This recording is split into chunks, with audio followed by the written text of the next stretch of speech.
Welcome, everyone. We begin with the latest developments in the Middle East, where a ceasefire agreement between Israel and Hezbollah has taken effect in Lebanon.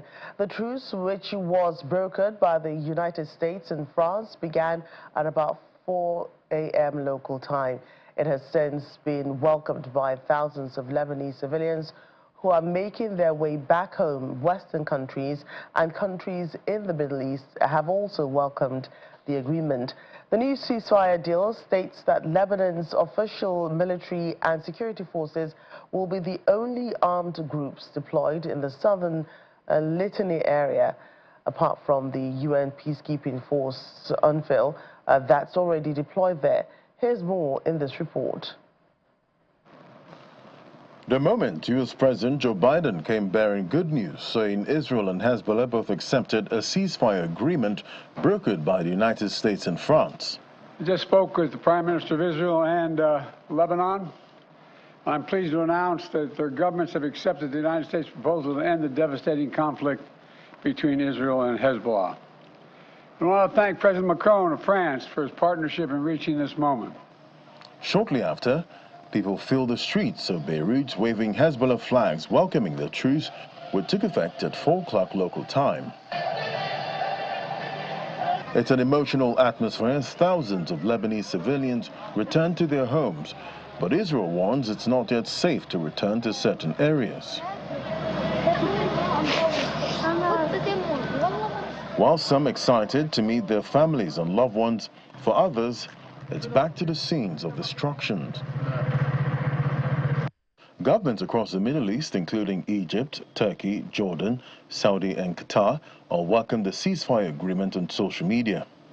Iran, which supports Hezbollah, says it welcomes the news of what it called the end of Israel's aggression against Lebanon. Hamas, the militant group ruling Gaza, praised the role played by the Islamic resistance in Lebanon in a statement published by the group on its official Telegram channel. For Lebanon's caretaker, Prime Minister Najib Mikati is appealing to Israel to fully commit and withdraw from all the regions and positions it occupied. Meanwhile, Israeli Prime Minister Benjamin Netanyahu said his country had weakened Lebanon's Hezbollah and it set it back decades. France, whose President Emmanuel Macron helped broker the deal with the U.S., welcomed the deal for calling it a new chapter for Lebanon. Italian Prime Minister Giorgia Meloni joined her country's voice to welcome the announcement in Lebanon, calling it a significant and very positive development. Australian Foreign Minister Penny Wong also welcomed the truce, reiterating a ceasefire call in Gaza. Welcome the ceasefire between Israel and Hezbollah. The people of Lebanon will welcome this ceasefire. The people of Israel will welcome this ceasefire. What I would say is that we hope that this is a catalyst for a broader ceasefire in the region, and we look forward to the day when there is a ceasefire too in Gaza. Look, we've been calling for a ceasefire in Gaza for over 11 months now, and we see every week the death toll rising, more children, more women. The ceasefire in Lebanon promises to end a conflict across the Israeli-Lebanese border that has killed thousands of people since it was ignited by the Gaza war last year. Countries like Jordan, Egypt, and the UK say while they expect the deal in Lebanon to become a lasting solution, there must be immediate progress towards a ceasefire deal in Gaza. In the meantime, additional Lebanese troops are making their way along roads in Tyre and Burj al-Shimali in southern Lebanon as the army reinforces its troops. According to a U.S. official, the Lebanese army is expected to deploy 5,000 troops to the south under the ceasefire agreement, but there are questions about whether the country's military can or would confront Hezbollah forces in the area if needed.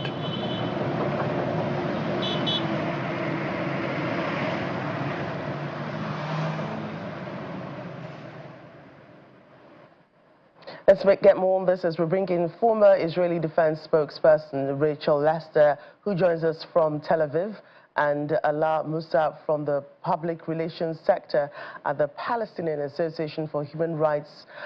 He joins us from Saida in Lebanon. Great to have you both on the program today. Thank you. Thank you for having us.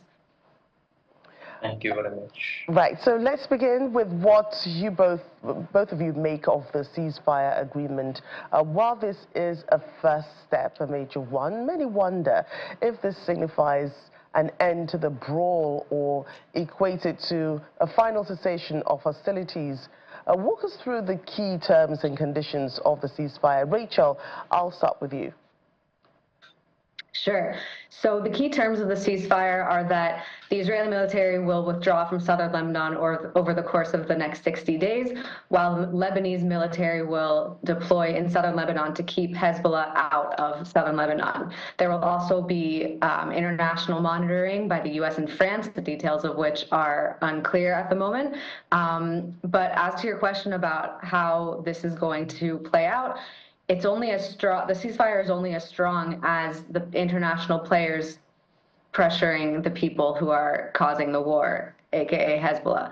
So if Lebanon succeeds in pressuring Hezbollah to stop firing rockets, to not go south of the Litani River, and if the international community successfully pressures Iran to stop funding Hezbollah with their stockpiles of weapons that they've been, shooting 17,000 rockets over the last 13 months. If Hezbollah and Iran are kept at bay, then I have hope that this is going to be hopefully a lasting ceasefire. But it just depends on these key players. And Alaa, what resonates with you? Sorry? Alaa, I'm speaking to Alaa now, that what resonates with him, over the same issues that I've just talked about and that Rachel has commented on.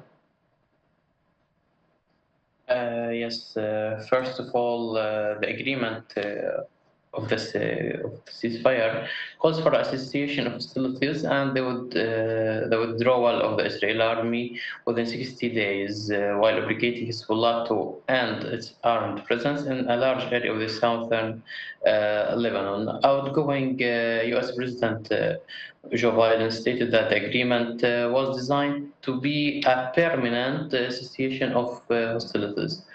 Under the agreement, thousands of Lebanese army, about 5,000 Lebanese army personnel and United Nations peacekeepers UNIFIL are set to be deployed in the area south of the Litani River. An international committee led by the United States will monitor compliance and by all parts with the resolution. That's about the ceasefire agreement that was held today. That's to begin with.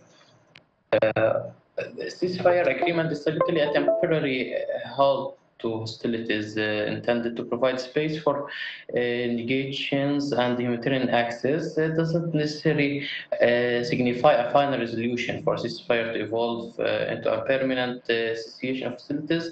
It requires clear terms, addressing key security concerns and political demands, monitoring mechanisms to prevent violations, commitment for all parties to a peace process that addresses root causes without addressing the underlying issues such as terrestrial disputes or political grievances. Ceasefire risk being fragile and temporary. Yes, Alaa, this agreement between Israel and Hezbollah in Lebanon involved a number of international parties, but it was brokered by the U.S. and France. France is expected to help monitor that truce. So far, it seems like the ceasefire is working. What has been your assessment of Western mediation in this regards? That's for Alaa. Okay, you mean Western mediation rule? Yes, your assessment USA, so far, yes. France. Yes, mediation efforts, US and France have historically facilitated peace talks, leveraging diplomatic influence to proxy ceasefire or peace deals. Their involvement often comes with conditions linked to strategic interests. There are many challenges, according to their role.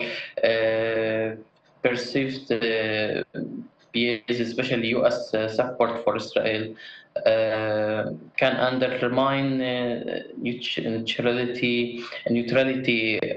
So U.S. will stand with Israel, even she gives weapons for Israel, and also France has been more vocal about humanitarian concerns, seeking a balanced approach. Successful mediation requires genuine neutrality, pressure on all sides to respect international law, and a commitment to a just and lasting solution. Right, and Rachel, this truce and agreement took place under the present administration of the United States, led by Joe Biden. And of course, France also was part of it. So that administration will cease to exist by January. What are your thoughts on the processes that actually led to it, and the fact that you never know what happens when Donald Trump comes into power come January? That's a fantastic question. I think that the U.S., no matter who's president, always stands behind its ally Israel, and whether it's Biden or Trump in the Oval Office, whoever it is, will be standing behind Israel's right to respond if Hezbollah breaks the ceasefire. So I think Hezbollah knows, or is going into this ceasefire knowing that if they violate the ceasefire, Israel will absolutely respond and defend itself, and the U.S. will back it all the way. But again, it's not only up to the U.S. Whether Hezbollah complies with the ceasefire. It's up to its parent organization, Iran, the Iranian regime. I don't think that the U.S. and France and UNIFIL, which has done absolutely nothing since 2006 to keep peace on the ground, have so much deterrence compared to the idea that Israel could respond at any second if Hezbollah, when and if Hezbollah breaks the ceasefire. I think Israel's been extremely clear that no matter what happens, no matter who's president of any other country, if Hezbollah breaks the ceasefire and endangers Israeli civilians, we will respond, rightfully so. Right, and walk us through, not that you have the floor, walk us through the position of the Israeli Defense Forces in all of this, and how's the military expected to respond to any potential Hezbollah attack in the region? The same way we've been responding for the last 13 months. Hezbollah has been firing 17,000 rockets and mortars and suicide drones at Israel for the last over 13 months. And Israel has been responding in kind with, eliminating Hezbollah targets all over Lebanon, and more recently going in on the ground and taking out those targets with ground forces. And I think that if Hezbollah violates the ceasefire, we will just see Israel go back to business as usual. I think the ceasefire is really important to give soldiers time to rest, to give Lebanese civilians time to recuperate and be with their families and go home and try to recover their lives from the war that Hezbollah dragged them into. But as I said, the second that Hezbollah decides it's not going to listen to the international community, or the second that Iran gives it the green light to keep terrorizing our civilians, Israel will go back to airstrikes and ground forces, and it will be just as much of a strong fight as it is now, or as it was yesterday. Right, Allah, let me come to you now. Let's take a look at the humanitarian situation, the impact of the ceasefire will have, particularly for civilians living in southern Lebanon and northern Israel. Are there any provisions in the agreement for facilitating humanitarian access or aid to affected people? Okay, according to the humanitarian issues and the humanitarian impact of the conflict, first to start, we have 3 points in that in this title, which is let's start with the displacement and casualties, where millions have been displaced due to the rockets at the beginning of the war. Now, these millions can return to their home, particularly if they have those who left their homes and they come back and they find it. Because many of the Lebanese people of the south who live in the south of Lebanon can't have their home. Their home was destroyed due to the Israeli rockets. Okay, with significant loss of life and destruction of infrastructure. This is the main impact was of the humanitarian impact of the conflict. Refugee camps and host communities face immense pressure also. The second point is access to aid. Blockades, security concerns, and political disputes often hinder humanitarian access, يعني not facilitating this crisis. The third point is about the reconstruction challenge. We have a challenge in reconstruction. Who will reconstruct or who will rebuild the homes that was destroyed? Rebuilding requires coordinated international efforts, not only Lebanon. I don't imagine that the Lebanese government can rebuild all the homes and all the companies that was destroyed in the south. So it needs international efforts, international funding, and stable governance. Without addressing the cause of conflict, also reconstruction efforts risk being short-lived.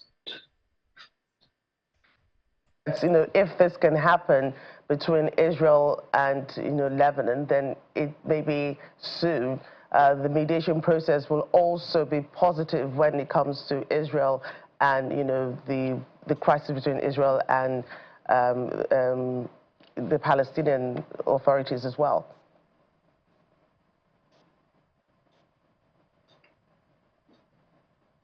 I don't understand the question, please. I'm talking about I the don't hear it very well. That the present crisis, between Israel and what's going on in the Gaza Strip. Let me put it that way. Okay, between Israel and Gaza Strip, what is happening now? Yes. Okay, Israel say that that it will continue its war on Gaza Strip, and now Gaza Strip is the main part that she will target it. So all its effort and all its forces will be directed to Gaza Strip in order. As she say that she will achieve their goals until it achieve its goals, but this make a humanitarian crisis in Gaza. Till now, we have more than 45,000 of militaries and 445,000 one who died in Gaza and over 100,000 who was affected. 80% of Gaza Strip is now destroyed, and no humanitarian issues found in Gaza, and the main sources, life sources, are not found: water, food, and all these. So Israeli forces will increase the destroying Gaza Strip, and I don't know if the ICC will move and will take action against this, and like the last decision that it take. So the situation in Gaza Strip now is very hard, and it will be harder than the months that was ago. In the year that was the last year, Gaza Strip and South Lebanon were together under the fire of the Israeli defending forces. Nowadays, only Gaza Strip is under the attack, so the situation will be hard. I just want to interject here about some of the things that Ala said. He mentioned that 40,000 people have been killed in Gaza, but he didn't mention how many of them are Hamas terrorists. At least 20,000 people that have been killed in Gaza are Hamas or Islamic Jihad terrorists, and I think that that's worth clarifying to your viewers. I also think it's worth clarifying that Israel and Kogat, the part of the Israeli military that's responsible for humanitarian aid, is still bringing food and water by the truckload into Gaza every single day. And there is absolutely a humanitarian disaster, but you didn't place any of the blame at Hamas, who has been stealing and hijacking and raiding all of the trucks filled with humanitarian aid for the entire 13 months of the war, but especially over the last few weeks. And so as far as how the ceasefire deal in Lebanon will affect Gaza, I think that now that Hamas sees that it's on its own, at least for the next 60 days, it might encourage Hamas to come to the negotiating table, because if their bigger and badder Iranian proxy is not distracting Israel for them anymore, then they might not have as much of a will to keep fighting Israel unlimited and terrorizing our civilians. Right, and as a closing, let me just... Okay. Can I... Go ahead. Okay. You say that 20,000, one of the killed were Hamas soldiers? Mm-hmm. Okay, including the more than 10,000 children and more than 10,000 women. They are Hamas. The children that were killed, over 1,000 of children were killed, they are Hamas. Absolutely.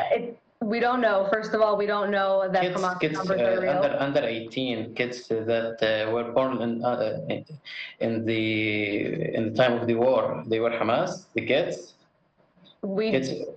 There's absolutely no way for the international community to know that Hamas numbers are real, and there are children. You say that they killed 20,000 Hamas soldiers. How do you know that they are Hamas? I don't know. They are affecting schools and UNRWA places. You say that these places was having civilians, not soldiers. How? I don't know. Many UNRWA staff members have been found to be Hamas members, and I think that's not a secret that UNRWA has been hiding Hamas members for the entire war, if not since before the war. UNRWA has really nothing to do with this conversation because they have been proven to be essentially a front for Hamas. As far as the women and children, we know for a fact that Hamas lies about their numbers, lies about the people who they have, who have been killed among them, and they identify male fighters as women in order to raise the count of people who have been killed that look like they're innocent civilians.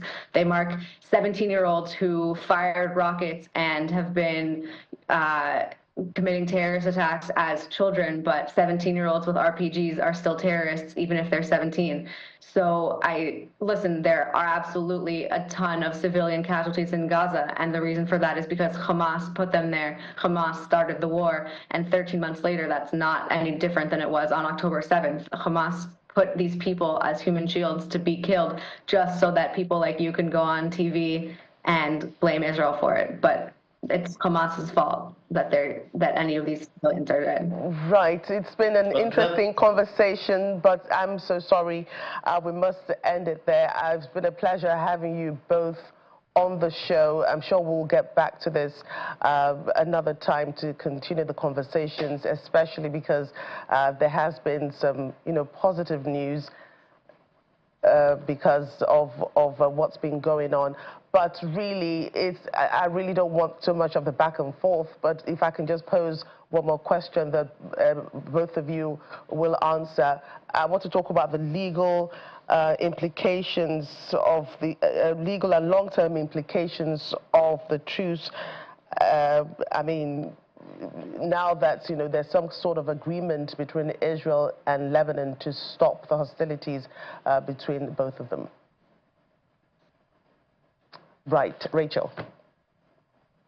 Do you mind rephrasing the question? Right, what's the legal implication? The legal and long-term implication of the truce. Is there hope for the rest of the region? Yeah.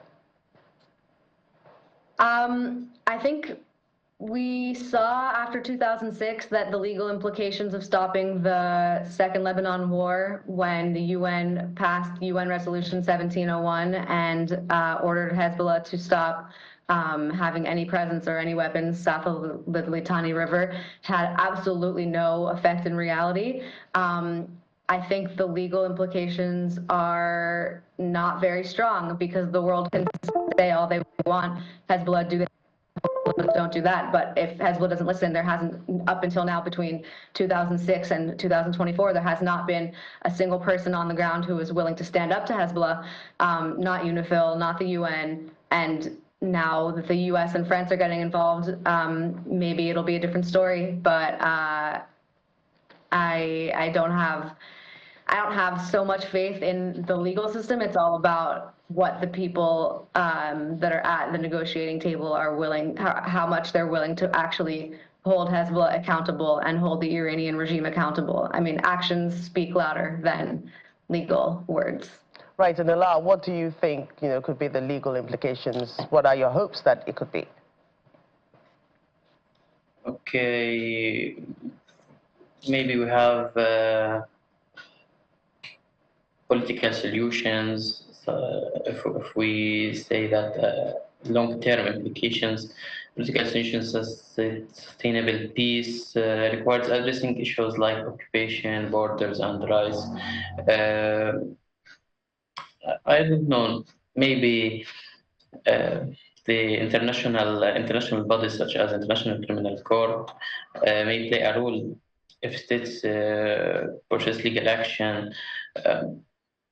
Violations of international humanitarian law during the conflict could lead to investigations and accountability measures. So I don't know which legal solution is the best, but we wish that the situation be good and the war stop in both Lebanon and Gaza Strip. Thank you both for coming on the program today. It was a pleasure speaking with you, thrashing out all these issues. Ala Musa from the Public Relations Sector at the Palestinian Association for Human Rights. He joined us from Saida in Lebanon, and former Israeli Defense spokesperson Rachel Lester, who joined us from Tel Aviv. Thank you both for coming on the show today. Thank you for having us.